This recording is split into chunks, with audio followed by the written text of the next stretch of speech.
The last of our morning lectures, as I mentioned, will be coming from what we call one of these Barefoot articles. Just that you guys know, we set up the first time we ran the urban emergency on a global study, a global scan, that came out of, among other things, the burning of our own faculty, the only natural disaster, unnatural disaster we experienced. We had a couple of students that went through this program and did a scan in 6 different countries.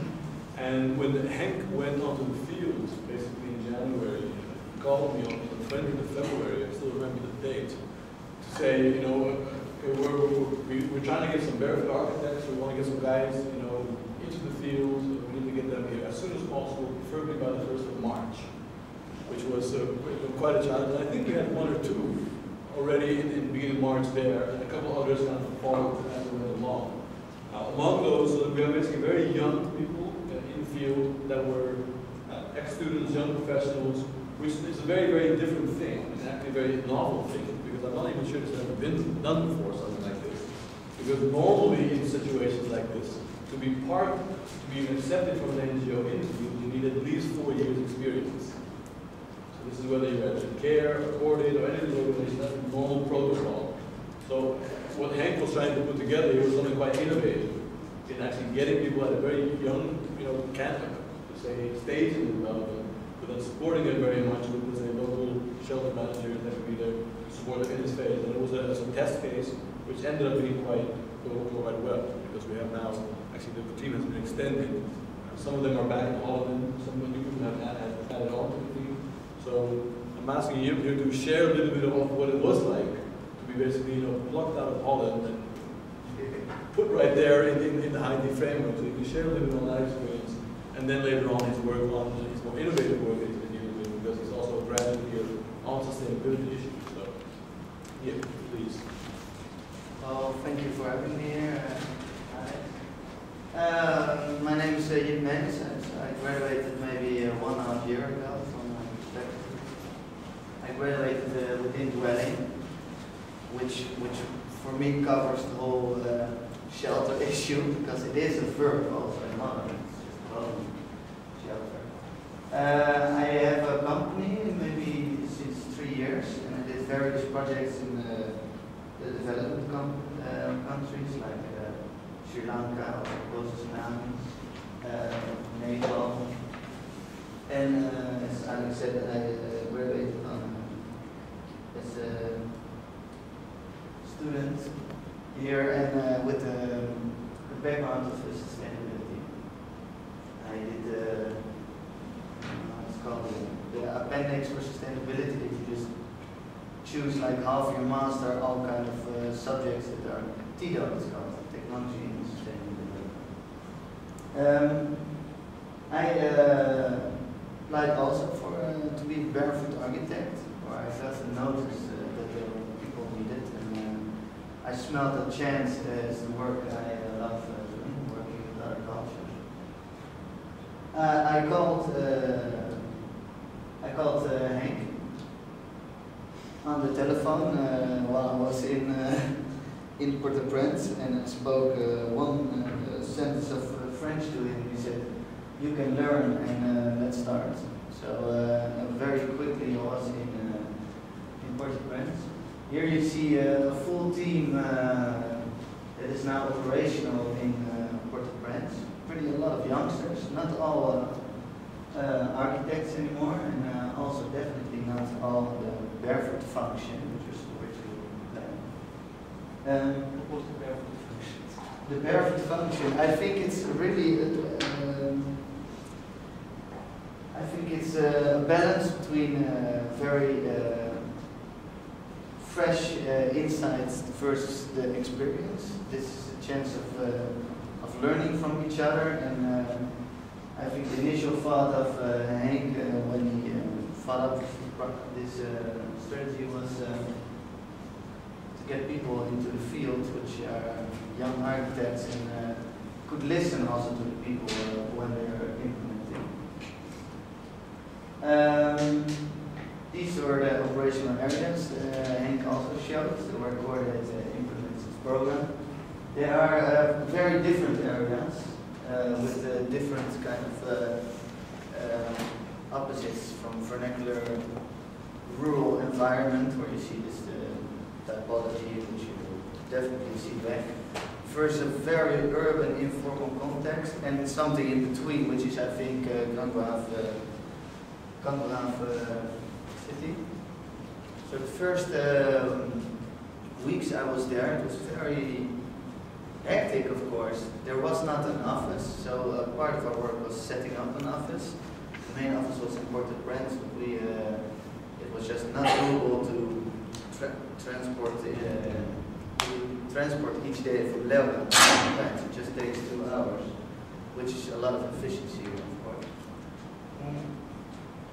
We started really with very on-ground analysis, part socially, really getting to know the people. What is your community like? What has happened? And yeah, also technical. You see what damage assessment. What is the damage? Is it repairable? Just try to get a grasp of the scope of the damage.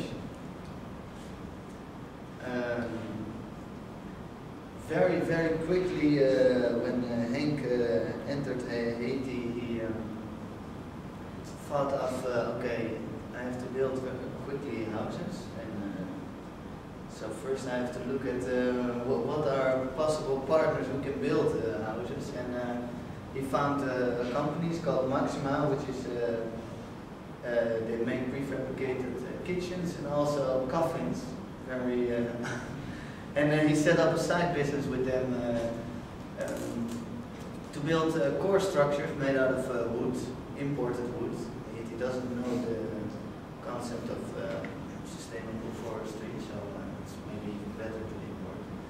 It's pre-treated wood, so pretty high quality core structures were built by local youth that were harvested from our areas and trained, and even under an internship hired by Coordate.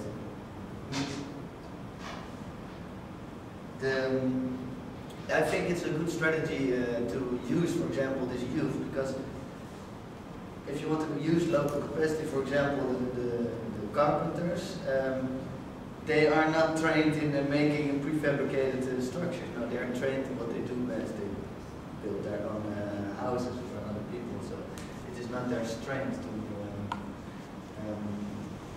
to build prefabricated structure, which is about leveling when you connect elements, and it is about a different kind of teamwork if you set up such a structure. We did initially a pilot project. I think we finished it pretty quickly. I think after 1.5 months after Maxima started rolling out his prefabricated structures. And yeah, so we built one to 50, then we started, you start an evaluation, so both technical and social, for what happens if we're going to build 7,000 of these, because that's the mandate of Coordate.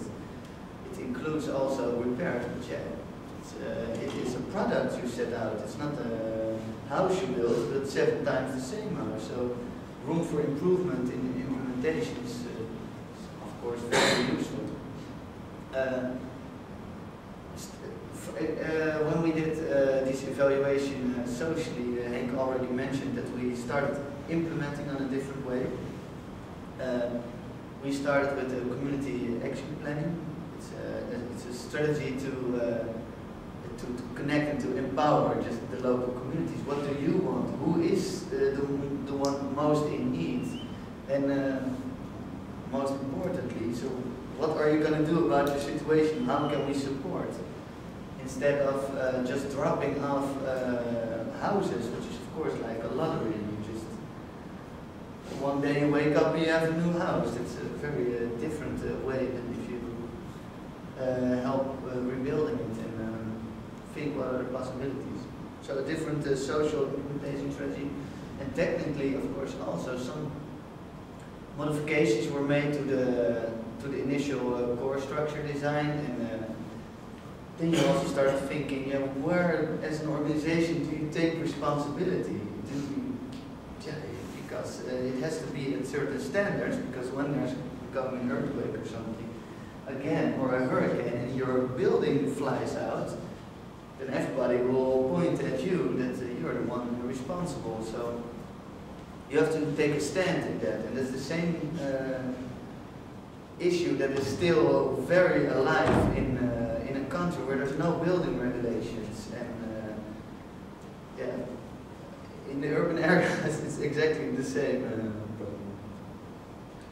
problem. Here you see the two almost similar buildings next to each other. One is from us, and the other is one rural house that just I think the infill just broke down. Maybe this wasn't even inhabited. But it's very fits very well the typology. We even added at a certain point an extra door because all the rural houses had 2 doors in front, and then you go thinking, why do you have that? You ask kids, you ask people, and all different reasons, but people want that, and yeah, it's for us almost an argument if people want that to modify that. This strategy is really fundamentally, they get a better house. It's a really good start for neighborhood improvement or community improvement. Pre-earthquake, they just had less. What they have now is much better. It can definitely withstand wind forces of 110 miles per hour. A hurricane can be, or an earthquake can be absorbed. So it's a real good starting point for development. So it's this question between in relief, emergency and relief, is that it always links to development. It's also one of the best things I think from Cordet is their slogan, I must say, linking relief and development. But this it's also a paradigm, and you will notice that maybe in the next slides. So we built something that's very high quality. It's a product that can withstand a certain wind speed and a certain standard. And it was very clever, Hank, because it was like a little bit development in disguise. Because you can upgrade such a structure and make it for Haitian standards. We say, for example, the wood can last 50 years because termites can't eat it because it's treated wood. But the moment you paint it, it will be a permanent structure for 25 years, just the way you maintain it. This strategy shift was during my first mission, I think, fairly near the end. I think it will be like June, something like that. We started, or I got the assignment, maybe you can see already how you can upgrade it, because people in the areas where we built this, a lot of people already had their emergency shelter. This was, in a way, a transitional shelter, but they weren't making a lot of progress of moving in. And I think there are various reasons, I think, why this happened, that it wasn't directly used as a transitional shelter. But I think one of the main